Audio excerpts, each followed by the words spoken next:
শুভ সকাল আমার প্রিয় বন্ধুরা, কেমন আছো সবাই? আশা করছি সকলে অনেক বেশি ভালো আছো। আমরাও না বেশ ভালো আছি। ভারতের ছোট্ট একটি গ্রাম থেকে আমি রূপা, ব্লগার রূপা চ্যানেলে সকলকে স্বাগত জানিয়ে আজকের ব্লগটি শুরু করছি। প্রতিদিনের তুলনায় আজকের কাজগুলো অনেকখানি বেশি আছে আর অনেকখানি কষ্টের। সারা দিন কাজ করার পরে এমন অবস্থা হবে নিজেও ভাবতে পারিনি। তো এত জামা কাপড় আগের দিন দেখলে বাক্স ভর্তি জামা কাপড় বার করলাম, আর সেখান থেকে অনেকটা তো ফেলে দিয়েছি, বাদবাকিটা কাচতে লেগে পড়লাম। তো আগের দিন তো বের করে সম্ভব হয়নি, সেদিনও বাড়িতে অনেক কাজ ছিল। তো আজকে ধীরে সুস্থে অনেক কাঁচা ধোয়া কাজকর্ম করব। আর তার পাশাপাশি আমার আবার খাটের তোষক বানানোর লোক আসবে, তো ছাদেই বানাবে, ছাদটা ঝাড়ু দিয়ে পরিষ্কার করে দেব, তাদের মতো তারা কাজ করতে থাকবে। আমার যেহেতু খাটে একটা পঞ্চ পাতা ছিল, তার উপরে তোষক, তো বাচ্চা কাচ্চা হিসু করে তোষক নষ্ট করে ফেলেছে। বেশি দিন হয়নি তোষকটার বয়স, তারপরে পুরো নষ্ট হয়ে গেছে। তো ওই কারণে ওটা ভাঙবো, ভেঙে তুলে সব ফেলে আবার নতুনভাবে একটা বানিয়ে নেব।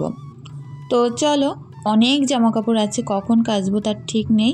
বিশেষ করে এই যে শীতের সময় সকাল সকাল এতটা কষ্ট হয় কাচা ধোয়া করতে, কি বলবো। সমস্ত গা তো ভিজে যায়, আর তার সঙ্গে একদম ঠান্ডা পানির ছিটে গায়ে এসে এসে লাগে। কেমন লাগে বলো তো? তো কাজ তো করতেই হবে, এই কাজগুলো তো আর অন্য কেউ করবে না। আমরা যেহেতু হাউসওয়াইফ, আমাদের এই কাজগুলো প্রতিনিয়ত করতেই হয়। কোনো দিন বেশি থাকে, কোনো দিন কম, এই আর কি, তাছাড়া কিছুই না। তো যাই হোক, অনেক সোয়েটার আছে, ওগুলো আমি একটু হালকা আঁচার দিয়ে কাচবো। আর এদিকে আমার মুরগির নাম হচ্ছে টাইগার। তো সব সময়ই আমি যেখানে কাজ করি আশেপাশে ঘুরে বেড়াই, অনেক বড় জানো তো, আর অনেক কথা শোনে। ভাবছি ওর গলায় একটা ঘন্টা বেঁধে দেব, যেখানেই যাবে টুংটুং করে শব্দ হবে। ভালো লাগে পশু পাখি পুষতে, বিশেষ করে আমার ওই মুরগি পুষতে অনেক ভালো লাগে, অনেক বড় বড় হয়। তো এই আর কি, আগেরবার একটা ছিল, একজনেরা ধরে নিয়েছিল, তো অনেক খারাপ লেগেছিল, তার কারণে ওই মুরগি আমি আবারও পুষেছি। তো অনেক কাঁচা ধোয়া করলাম, আর এখন এই কটা বাকি আছে ধোয়াধুয়ি করতে, এইগুলো ধুয়ে তুলে নেব আর কি। আর ক্যারেটের মধ্যেও কিছুটা রেখেছি, তো ওই গামলাটা একা টেনে যে কিভাবে উঠবো ছাদের ওপরে মেলতে তার ঠিক নেই। তো এত সকাল সকাল না মেললে আমার আবার ছাদে যেহেতু তোষক বানাতে আসবে, এগুলো একটু পানি ঝরে যাবে, একটু হালকা শুকিয়ে যাবে, তার নিচে কিন্তু কাজ করা যাবে। আর এগুলো থেকে টপ করে পানি পড়লে তখন কিন্তু তারা নিচেই কাজ করতে পারবে না। তো এই কারণে একদম সকাল সকাল দিয়ে দিচ্ছি। আর অনেক সার্ফ গেছে এগুলোর পেছনে আজ। তো যাই হোক, বেশি কাচতে গেলে বেশি সার্ফ তো লাগবেই। এখানে বেশি আছে আমার মেয়েদের জামা কাপড়, আমার খুব কম আছে। আর এই শীতের সময় বলো তো, যার যার বাড়িতে বাচ্চা কাচ্চা আছে, কত কাচা ধোয়া করতে হয়। সোয়েটার আছে, 2-3টে করে জামা প্যান্ট এক একজনের যদি হয়, কতগুলো করে হয়। শুধু পুকুর আছে বলে অনেকটাই সুবিধা, কলে কাচতে গেলে তো এগুলো আরও অনেক অসুবিধা। তো প্রায় হয়ে গেল, আর এখানে হেল্প করছিল আমার মেয়ে, তো টুকটুক করে এটা ওটা হাতের কাছে এগিয়ে নিয়ে দিচ্ছিল ঈশা। তো সিমরানের আবার এক্ষুনি পড়াতে আসবে। তো যাই হোক, ওই ঘরটাও ফাঁকা করতে হবে, পরিষ্কার পরিচ্ছন্ন করতে হবে, তা নয় ও আবার পড়তে বসতে পারবে না। ঘর বাড়ির কোনো কাজই হয়নি, সকাল সকাল স্নান সেরে নিলাম।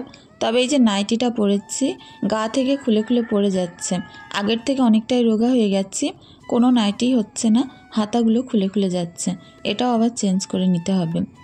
তো যাই হোক, ঈশা আমাকে এনে দিয়েছে ঘর থেকে। আর আমার যেহেতু চোখের অনেক সমস্যা আছে, একটু তো অসুবিধা ছিল আগে, সেই সমস্যাগুলো এখন বেশি হচ্ছে। আজ মোটে চশমা ছাড়া কাজই করতে পারছিলাম না, সকালের টাইমটাই বেশি অসুবিধা হচ্ছিল। অনেক সময় আমাকে চশমা পরে থাকার পরে এই সমস্যাগুলো শেষ হলো। তো যাই হোক, মাঝে মধ্যে খুব বেশি অসুবিধা হয় যখন চশমা নিতেই হয়, আর যখন অসুবিধা না হয় আমি কিন্তু চশমা পরতে অত বেশি ভালোবাসি না। তো দেখো, বাইরে বার হলে যখন চোখে হাওয়া লাগে, কিংবা গাড়ি চালানোর সময় যখন স্কুটি চালাই আর কি, প্রচুর একটা কষ্ট হয় চোখের মধ্যে, না সহ্য করতে পেরেই চশমা পরতে হয়। তো যাই হোক, এই বয়সে কি চোখ যাবে এটাই ভাবছি। তো ভালো ডাক্তারবাবুকে তো দেখাবো ভাবছি, হয়ে উঠছে না। আগের দিন এক বোন কমেন্ট করেছিল সল্টলেকে তার মামা যেহেতু চোখের ডাক্তার, সেখানে গিয়ে দেখাতে ঠিক হয়ে যাবে। তো হাজব্যান্ডকে আমি বলছিলাম দেখি কবে যাই। তো এদিকে এই যে তোষক কালাররা চলে এসছে, এখান থেকে আমাকে বেছে নিতে বলছিল। আমার চয়েস হয়েছে ব্লু কালার আর অরেঞ্জ কালারের যে কভারটা ছিল সেটাই আর কি, ওই যে ওই পাশে খুলছে ওইটা। তো এইবার একটু অন্যরকম কভার নিয়েছি, অনেকবার তোষক বানিয়েছি, ওই যে কভারগুলো ছিল সেরকম টাইপেরই নিয়েছিলাম। তো এখানে আমার মেয়ে ভিডিও করছে, এটা হচ্ছে ঈশা করেছে এই ভিডিওটা। তোমরা অনেক সময় জিজ্ঞাসা করো আমার ক্যামেরাম্যানকে, এখন আপাতত এই ক্যামেরাম্যান ঈশা। তো আমার কিন্তু ক্যামেরাম্যান নেই, আমি সবসময় ফোন স্ট্যান্ডে লাগিয়েই কাজ করি। আর যখন দেখা যায় খুব বেশি তাড়াহুড়ো থাকে, সিমরান বাড়িতে থাকে, দেখা যাচ্ছে ওর পড়া নেই কিংবা স্কুল থেকে চলে এসছে, কাজ নেই কোনো, তখন বলি ওকে একটুখানি ক্যামেরাটা ধরে দিতে, তাছাড়া কিছু না। তো যাই হোক, একা একা সব স্ট্যান্ডে লাগিয়েই কিন্তু ভিডিও করে থাকি। তো চলো, নিচেই তো প্রচুর কাজ বললাম, এগুলো এখন সারতে হবে। ওপরে ওনারা ওদিকে লেপ বানাচ্ছে, আমার কাঁচা ধোয়া কমপ্লিট, আর আমি এখন একে একে সমস্ত কাজকর্ম করে নেব। ওদিকে হাজব্যান্ডকে ভাত দিয়ে দিয়েছি, রোদ্দুরে বসে ভাত খাচ্ছে। তো আমাকে বলছিল যে এই যে রোদ্রে বসে ভাত খাওয়ার আমেজটা প্রথম শীতেই নিয়ে নিলাম, কারণ যেহেতু হাজব্যান্ড বাড়ি থাকতে পারে না, সকালে কোনো দিনই প্রায় থাকে না, ওই কারণে ও কিন্তু কখনোই সকালে এই যে শীতের ভাতটা খেতে পারে না। আর কাল যেহেতু আমি অনেক সুন্দর করে সবজি রেখে দিয়েছিলাম, বেগুন সবজি, তার সঙ্গে পার্শে মাছ ছিল, তো অনেক রকমের মাছ ছিল, সেই মাছ দিয়ে সকালের যে শুকনো ভাতটা খেতে কী যে ভালো লাগে, কাঁচা লঙ্কা দিয়ে মেখে কি বলবো। তো হাজব্যান্ড খাচ্ছিল আর বলছিল আমার সঙ্গে চলে এসো। তো সকালে ভাত খাওয়াটা খুব একটা ভালো লাগে না, ওই কারণে আমি গেলাম না। আর যেহেতু এক্ষুনি স্নান সেরে এসেছি, ভাত খেতে গেলে প্রচুর শীত লাগতো। তো ভাবছিলাম নতুন তোষকটা কখন হবে এই খাটে পেতে দেব। এখন কিন্তু একটা পঞ্চ দেওয়া আছে খাটের উপরে, তো এর ওপরে তোষক দিলে একদমই বিছনার চাদর সরে না, আর অনেক সুন্দর নরম নরম একটা ভাব থাকে।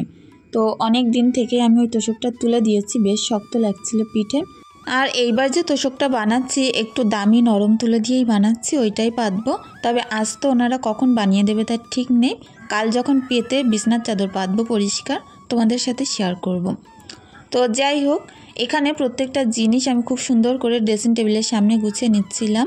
আর এখানে আমার হেয়ার শ্যাম্পুগুলো রাখা আছে, যেহেতু এগুলো এখনও ব্যবহার হয়নি, তো ওই কারণে আর কি বাথরুমে যেগুলো ব্যবহার করি সেইগুলোই রাখা আছে। আর বাদবাকিগুলো এখানে রেখেছি, ক্রিম আছে, বডি অয়েল আছে, তো এই আর কি।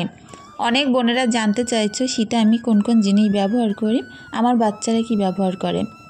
তো আপাতত যে কটা জিনিস বাড়িতে নতুন দুটো একটা নেওয়া হয়েছে, ব্যবহার করা হচ্ছে, বাজারে যাওয়ার আছে, গেলে বাদবাকি আর জিনিসগুলো কিনে আনবো, একদিন সুন্দরভাবে তোমাদেরকে দেখিয়ে দেব। তো যাই হোক, ঘরটা এখন খুব সুন্দর করে পরিষ্কার করে ঝাড়ু দিয়ে নিচ্ছি। আর চলো আমার কিছু বন্ধুদের কমেন্টে রিপ্লাই দিয়ে দিই। কনক মাহাতো, ফুলমণি, বোনদেরকে জানাই অনেক অনেক ভালোবাসা প্রত্যেক দিন আমার এভাবে পাশে থাকার জন্য।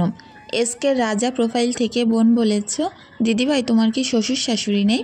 না গো, আমার কিন্তু শ্বশুর শাশুড়ি অনেক আগে মারা গেছে। তো বলতে পারো বিয়ের প্রায় 7 থেকে 8 বছর কি 10 বছর মতো আগে তারা মারা গেছেন। তো যেহেতু শ্বশুরের অনেক বয়স হয়ে গেছিলো, আর শাশুড়ির কি একটা রোগের কারণেই নাকি মারা গেছিলো। তৌফিক আহমেদ প্রোফাইল থেকে বোন বলেছ, সব কিছু অনেক সুন্দরভাবে গুছিয়ে নিলে, তুমিও আমার মতো খুঁজে খুঁজে কাজ করো, অনেক ভালো লাগে। অনেক অনেক ভালোবাসা রইল বোন এত সুন্দর কমেন্ট করার জন্য। হাবিবা খাতুন, বোনকেও জানাই অনেক অনেক ভালোবাসা। শিব শঙ্কর প্রোফাইল থেকে বোন বলেছ বাচ্চাদের একটা টেন্ট হাউস কিনে দিন। তো হ্যাঁ গো, দেওয়ার ইচ্ছে আছে।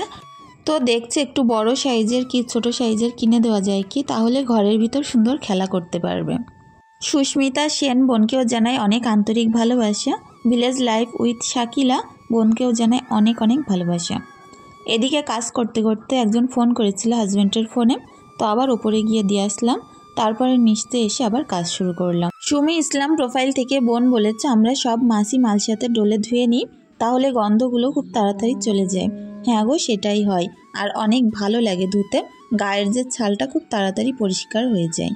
শামিমা বোন বলেছ, দিদি সোমবারে আমার সেলাই কাটবে, তোমার জন্য অনেক অনেক দোয়া রইল, খুব তাড়াতাড়ি সুস্থ হয়ে ওঠো।